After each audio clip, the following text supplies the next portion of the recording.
Sme ešte zostaneme. Desiatky terénnych áut sa dnes premávali lesom v chránenej oblasti pri Lipovciach na východnom Slovensku. Tentokrát sa však nemusíte obávať, nešlo o žiadnych nezodpovedných vodičov, ktorí sa rozhodli ničiť naše lesy. Cestu na Lačnov totiž spolu s turistami zdolávali hodnoverné, avšak o mnoho menšie kópie skutočných teréniakov.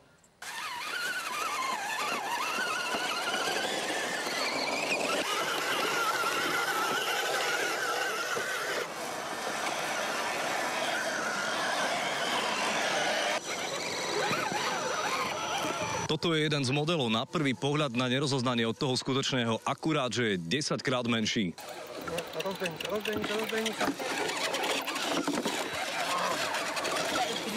Terén je pestrý, sú tu rôzne skaly, sú tu aj potoky. Ja sa akože neobávam toho terénu až tak, ale vravím, že ten terén je dosť tam obťažný.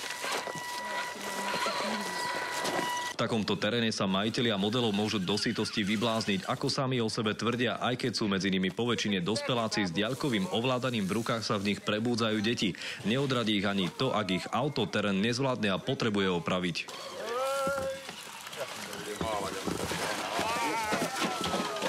Nepodaril sa prejazd cez skaly, takže sme polámali nápravu. Vodiči s diaľkovým ovládaním v ruke musia byť mimoriadne opatrní. Tieto modely totiž nemajú ani zákonnú, ani havarijnú poistku a v prípade nehody sa môžu škody vyšplhať až na stovky eur.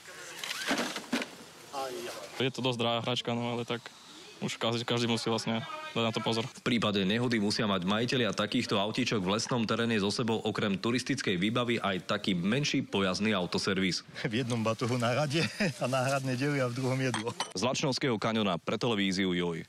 Vlado Jurek. Tak toto bolo niečo pre malých aj veľkých chlapcov, že? Už som ani nedýchal, už viem, čo chcem pod stromček. Áno, ale teraz sa trochu zvážne.